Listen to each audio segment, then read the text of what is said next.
नमस्कार, India news Uttar Pradesh Uttarakhand देख रहे हैं आप। आपके साथ में हंसुर तिवारी। बुलेटिन की शुरुआत बड़ी खबर के साथ करेंगे तो इस वक्त की बड़ी जानकारी आपको दे देते हैं।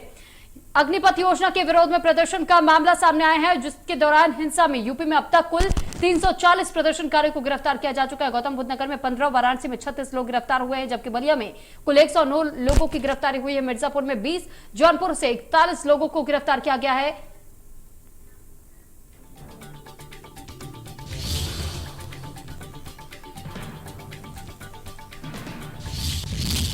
तो ये बड़ी खबर इस वक्त आपको बता रहे हैं। चंदौली में 5, आगरा में 9, मथुरा में 27 लोग गिरफ्तार हुए हैं। पुलिस ने अब तक 29 एफआईआर कुल दर्ज की है। बड़ी जानकारी, हिंसा में यूपी में अब तक 340 प्रदर्शनकारियों को गिरफ्तार किया जा चुका है। बड़ी खबर आपको बता रहे हैं। गौतम बुद्ध नगर में 15, वाराणसी में 36 लोगों को गिरफ्तार किया गया है। दरअसल आपकी जानकारी के लिए बता दें कि अभी तक जो मामला सामने जिस तरीके से आया है, ये कहा जा रहा है कि अग्निपथ स्कीम को लेकर के लगातार ये प्रदर्शन किया जा रहा था और इसी प्रदर्शन के दौरान जो उपद्रवी थे, उन उपद्रवियों पर सख्त कार्रवाई करते हुए गिरफ्तारी भी शुरू हो चुकी है और अब तक कुल 340 प्रदर्शनकारियों को गिरफ्तार किया जा चुका है, जिनके नाम पर यह कहा जा रहा था कि अग्निपथ स्कीम को लेकर के उत्पात मचाया गया, यानी कि आगजनी जैसी घटनाओं को अंजाम दिया गया, तोड़फोड़ की गई।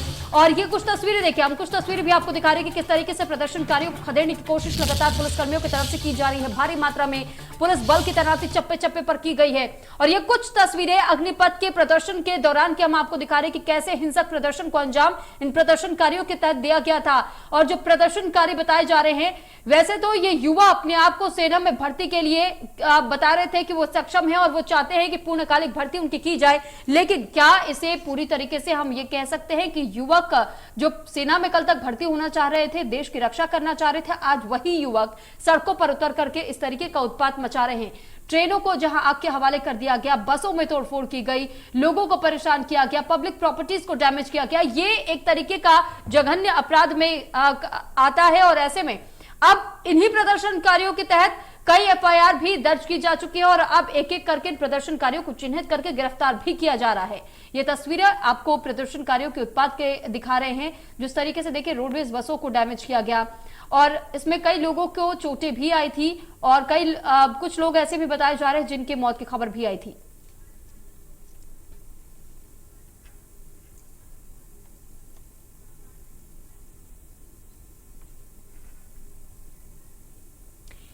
और इस पर अधिक जानकारी के साथ हमारे साथ दो अलग अलग जगहों से रिपोर्टर जुड़ चुके हैं। हमारे साथ अलीगढ़ से मोहित गुप्ता जुड़ चुके हैं। सबसे पहले मोहित का रुख करेंगे। मोहित, आपसे जानकारी चाहेंगे कि अलीगढ़ में फिलहाल किस तरीके की स्थिति देखने को मिली है अग्निपथ स्कीम को लेकर के जो विरोध प्रदर्शन चल रहा है?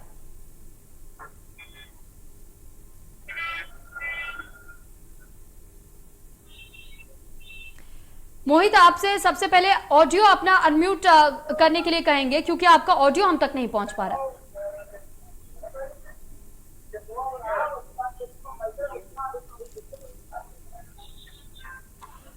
हमारे साथ राजन संवाददाता बने हुए हैं। राजन, आपसे भी जानकारी चाहेंगे, फिलहाल जिस जगह पर आप मौजूद है वहां पर किस तरीके की स्थिति आप देख पा रहे हैं, कैसा माहौल है इस वक्त अग्निपथ स्कीम को लेकर के?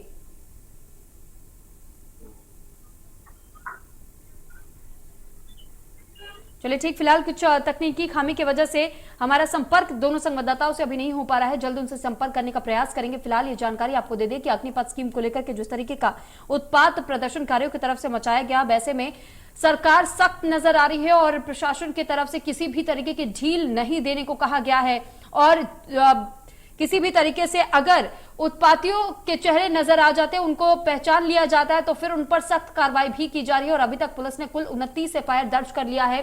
साथ ही अग्निपथ योजना को लेकर के जिस तरीके से 340 प्रदर्शनकारी ऐसे बताए जा रहे हैं जिनको गिरफ्तार भी किया जा चुका है। आपकी जानकारी के लिए बता दें कि अलग अलग जगहों पर, अलग अलग क्षेत्रों में उत्तर प्रदेश के ये प्रदर्शन लगातार जारी है। हालांकि बिहार से इसकी शुरुआत हुई थी, लेकिन देखते ही देखते ये आग उत्तर प्रदेश तक पहुंच गई। और एक बार फिर से मोहित और राजन दोनों संवाददाता हमारे साथ जुड़ चुके हैं। मोहित, एक बार फिर आपके पास सबसे पहले आना चाहूंगी, फिलहाल अलीगढ़ में कैसी स्थिति वहां बनी हुई है, किस तरीके से कानून व्यवस्था को दुरुस्त करने के लिए इंतजाम किए गए हैं, क्या कुछ जानकारी आपके पास?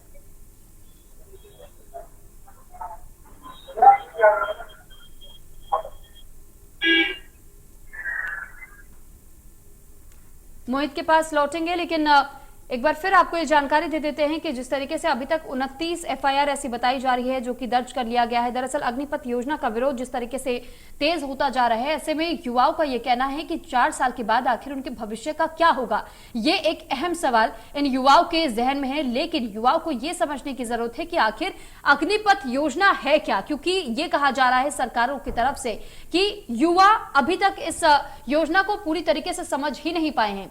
हालांकि कुछ ऐसे रिटायर्ड सेना के अध्यक्ष जो बताए जा रहे हैं, कर्नल्स बताए जा रहे हैं, उनकी तरफ से कहा जा रहा है कि हालांकि कुछ खामियां जरूर है, उन पर अगर गौर कर लिया जाए तो फिर इस योजना में कहीं तक कोई बुराई नजर नहीं आती है और युवाओं को जागरूक होने की जरूरत है। अगर युवा जागरूक हो जाए, इस अग्निपथ योजना को पूरी तरीके से समझ ले, तो उन्हें इसमें किसी तरीके की कोई खामियां नजर नहीं आएंगी और 4 साल एक अपना सुनहरा भविष्य वो तैयार कर सकते हैं। सेना में योगदान अपना दे सकते हैं सेना भर्ती के तहत में, क्योंकि देखिए हालांकि युवाओं का इस वजह से भी ये विरोध देखने को मिल रहा है, क्योंकि युवाओं का ये कहना है कि जो परीक्षाएं अभी तक हमने दी थी और इस योजना के लागू होते ही ये कह दिया गया कि वो सभी परीक्षाएं रद्द कर दी जाएंगी, उस आधार पर, उसके रिजल्ट्स के आधार पर किसी भी तरीके की कोई भर्ती नहीं की जाएगी, बल्कि अग्निपथ योजना के तहत ही भर्ती होगी। जौनपुर से राजन मिश्रा हमारे साथ संवाददाता जुड़े हुए हैं। राजन, जौनपुर में कैसे हालात है अग्निपथ स्कीम को लेकर के, क्या प्रदर्शन अब भी जारी है और सुरक्षा व्यवस्था किस तरीके से यहाँ पुख्ता इंतजाम किए गए हैं या फिर कोई कमियां नजर आ रही है?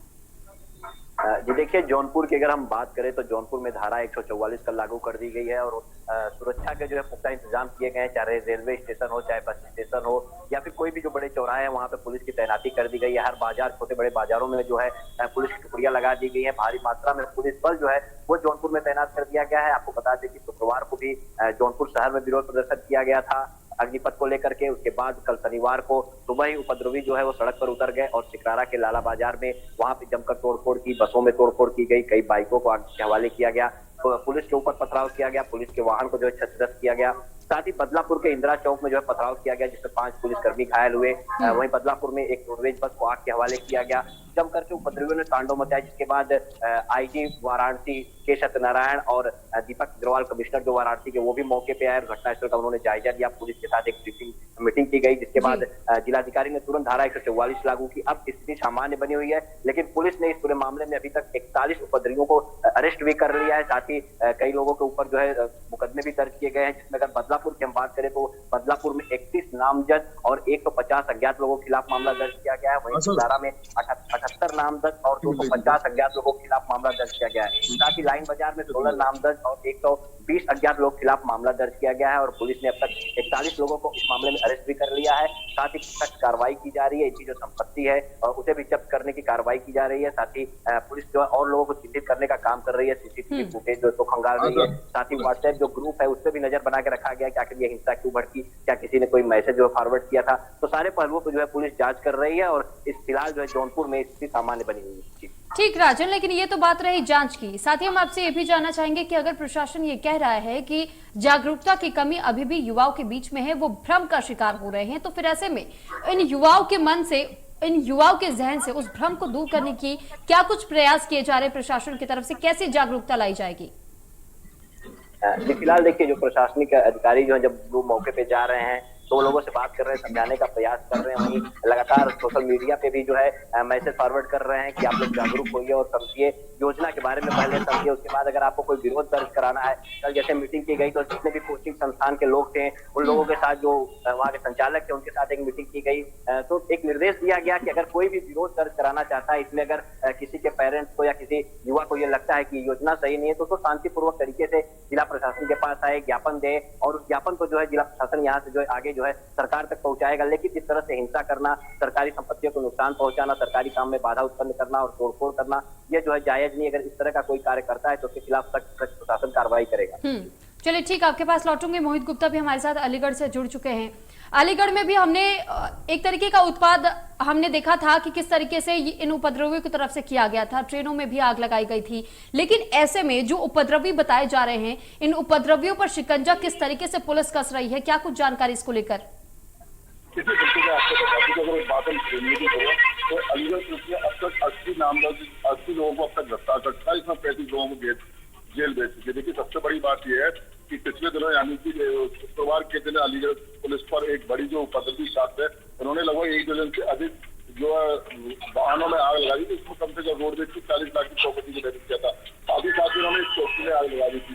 चौकी में आग लगाने के बाद चौकी के जो पत्थर है उसमें भी आग लगा दी थी। उसके बाद अलीगढ़ पुलिस हरकत में आ गई और इतना ही नहीं, उसके बाद जो उपद्रवी लोग हैं उन्होंने जमकर सड़क पर तोड़फोड़ की कैमरे हैं उनको तोड़फोड़ करने के बाद उन्होंने जमकर बर्खास्त किया था।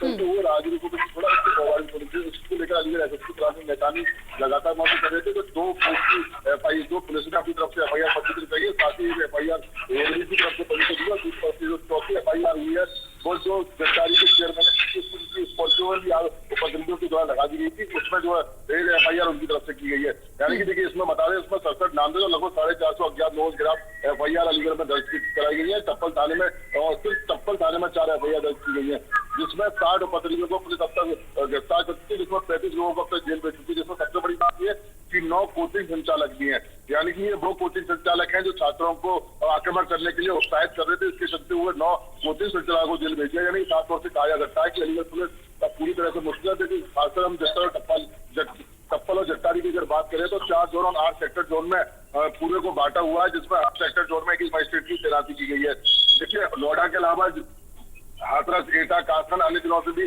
पर्याप्त मात्रा में पुलिस फोर्स को मंगाया गया है। 5 से पुलिस की तैनाती की है, साथ ही साथ में आरपीएफ की भी तैनाती वहां पर की गई है। यानी कि अब जो पुलिस जो है पूरी तरह से दिखाई गई है। देखिए सबसे बड़ी बात आज निश्चित रूप से आज कहा जाता है पुलिस के लिए एक बड़ी चुनौती हो रहा है कि जिस तरीके से अलीगढ़ में एक फोटो बनाकर उसका 17 सेकंड का वीडियो बनाकर वायरल किया जा रहा है, उसमें ये चला है कि राष्ट्रपति के चलते हुए अग्नि सैनिकों के सम्मान में साथ छात्रों का आह्वान किया गया है। शहर के टेटी गांव में इस मीटिंग को बुलाया गया है। 11 बजे में जो वीडियो दिखाया जा रहा है उसमें 11 बजे मीटिंग का टाइम दिया गया। देखने वाली बात होगी पुलिस तो लगातार मुस्तैद है, आखिर ये मीटिंग किस तरह की हो सकती है। अगर हो भी पाती है, नहीं हो पाती तो लगातार पुलिस जो है सोशल मीडिया पर पूरी तरह से निगाहें बनाए हुए है, क्योंकि सबसे बड़ी बात यही है कि लगभग 8 घंटे उपद्रवियों ने जिस तरीके से रोड पर तांडव किया उसके मद्देनजर अब अलीगढ़ पुलिस पूरी तरह से अलर्ट नजर आ रही है। सबसे बड़ी बात यही है कि 80 लोगों को अब तक गिरफ्तार कर चुकी है और फोटोज लगातार जो पुलिस जो है सोशल मीडिया पर वायरल कर रही है। यानी कि जितने भी संदिग्ध साधन जिनके हाथ में डंडे वगैरह है, चाहे वो मीडिया के माध्यम से मिले या सीसीटीवी के बारे में मिले, जितने भी उनको फोटो मिल रहे हैं वो फोटो बनाकर लगातार वायरल कर रही है। और खास तौर से पूरे जिला अलीगढ़ में जितने भी कोचिंग संचालक है, यानी कि जहाँ जहाँ आर्मी की कोचिंग या सीएससी वगैरह जिस तरीके की कोचिंग कराई जाती थी, उन कोचिंग संचालकों को सम्मान तामील करा दिया गया, जिसके चलते हुए अब जितने भी कोचिंग संचालक है वो पूरी तरह से बंद है। सबसे बड़ी बात कि इसमें लगते हुए जिस तरीके से आज दिल्ली आह्वान का भी जिक्र किया गया था, उसके बाद में आज टेटी गांव में जिक्र किया गया था, तो सबसे बड़ी बात कि पुलिस वो सोशल मीडिया पर पूरी तरह से मोहित, कई जगहों पर हमने सुना है कि धारा 144 भी लागू की गई है, साथ ही साथ इंटरनेट सेवा भी बंद कर दी गई है। क्या अलीगढ़ में भी कुछ ऐसा नजर आ रहा है कि धारा 144 लागू हो या फिर इंटरनेट सेवा को बंद किया गया हो? देखिए धारा अगर 144 की बात करते हैं तो आज से कुछ दिन पूर्व जिस तरीके से जुम्मे की नमाज को लेकर बवाल हुआ था, उसी के बाद में सबसे पहले शहर देहात में धारा 144 लागू कर दी थी। उसके बाद में शहर में भी धारा 144 लागू कर दी। यानी कि साफ तौर से कहा जा सकता है कि धारा 144 लागू हुए शहर में पिछले 8 दिनों से ऊपर शहर में धारा 144 लागू है।